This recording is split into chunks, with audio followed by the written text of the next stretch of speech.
तुमने जो बेलपत्र चढ़ाया तो वो प्रसाद बना कि नहीं बना? बन गया ना। अब प्रसाद बन गया तो उस बेलपत्र को उठाकर लाकर खाना और खाकर अपनी औषधि के रूप में उसको स्वीकार करना, उसके बाद इस शरीर में चाहे शुगर हो, चाहे बीपी हो, चाहे ब्लड प्रेशर किसी भी रूप में हो, चाहे किडनी लीवर कुछ भी डैमेज हो रहा हो, डायलिसिस चल रहा हो, अब एक बार बाबा को चढ़ाकर उससे विनती कर कर तो लाओ कि हे शंभू, ये तेरे बल पर लेकर जा रहा हूं। मैंने सुना है तुझ पर जो चढ़ता है वो प्रसाद बन जाता है, और ये त्रिगुणाकार बेलपत्र को मैं लेकर जा रहा हूं, मैं खाऊं और बाबा इतनी कृपा कर देना कि ये औषधि का काम कर दे और मेरी बीमारियां समाप्त कर दे। ये शिव से कहो।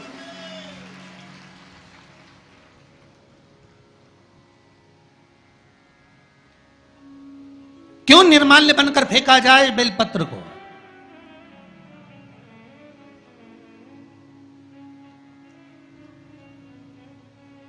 इस बेलपत्र के मूल तत्व को जिस दिन जानोगे, बैसाखी शिवरात्रि शिव महापुराण की कथा चल रही है रतलाम के पावन प्रांगण में, और लाखों लाखों लोग कथा को श्रवण कर रहे हैं। कल जितने लोग आए थे उससे 2 गुना लोग आए हैं, टेंट एक्स्ट्रा लगाया है। बता रहे थे कल 9 बीघा में टेंट लगा था, आज 18 बीघा में टेंट लगाया है तो भी जगह नहीं है बैठने के लिए, लोग खड़े होकर कथा सुन रहे हैं।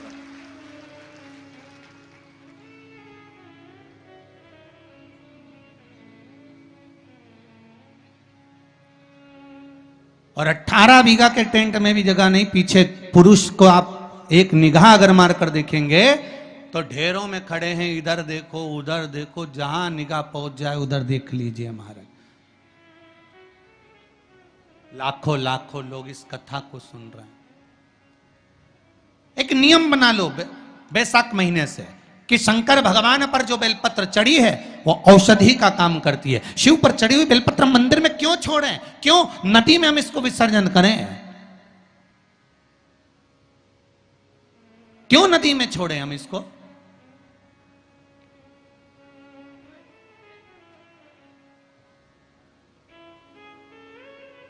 उसको उठा लाए, उसका प्रयोग करा, खाया, और उसका जो फल हमें मिला वो जीवन का सुख। हम तो ब्राह्मणों से भी कहेंगे, जितने ब्राह्मण जन शंकर भगवान के मंदिर में पूजन करते हैं, जितने विप्र जन भगवान शिव के मंदिर में पूजन करते हैं, उनको करबद्ध निवेदन, उनके चरणों को प्रणाम कर कर, उनके चरणों को नमन कर कर, उन ब्राह्मणों के चरणों को नमन कर कर निवेदन करूंगा कि आप शंकर जी के मंदिर में कोई प्रसाद बांटो ना बांटो, जो बेलपत्र शंकर जी के मंदिर में चढ़ती है उस बेलपत्र को उठाकर धूप में डाल दो, सुखा लो, पीस लो, और पीसने के बाद उसकी पुड़िया बना लो।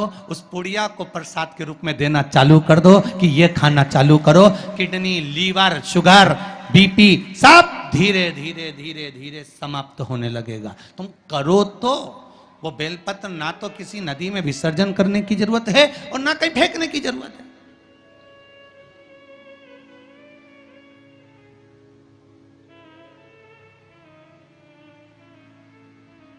प्रतिदिन भगवान को तुलसी चढ़ाते हो ना, तो रोज भगवान को तुलसी उनके भोग में चढ़ाते हो, उनके सामने चढ़ाते हो, उनके सम्मुख में ठाकुर जी के तुलसी चढ़ाते हो। उठा लाए, प्रयोग में लो, क्यों उसको विसर्जन में डालते हो?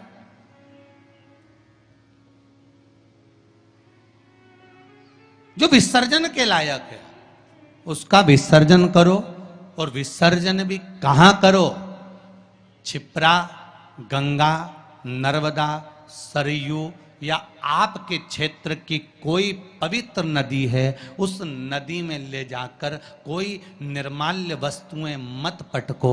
आज वैसे ही इस पृथ्वी पर जल स्तर गिरते जा रहा है, उस पवित्र जल को हमें संजोना है। जो निर्माल्य की वस्तु मिले एकांत में किसी खेत में उसको एक खड्डे में डालकर इकट्ठा करो। जब उसकी खाद बन जाए तो जिस खेत में उसको डालोगे भगवान के प्रसाद को, वो खेत भी उज्जवल आनंद सुख प्रदान करेगा और कुछ ना कुछ अच्छा देना प्रारंभ करेगा।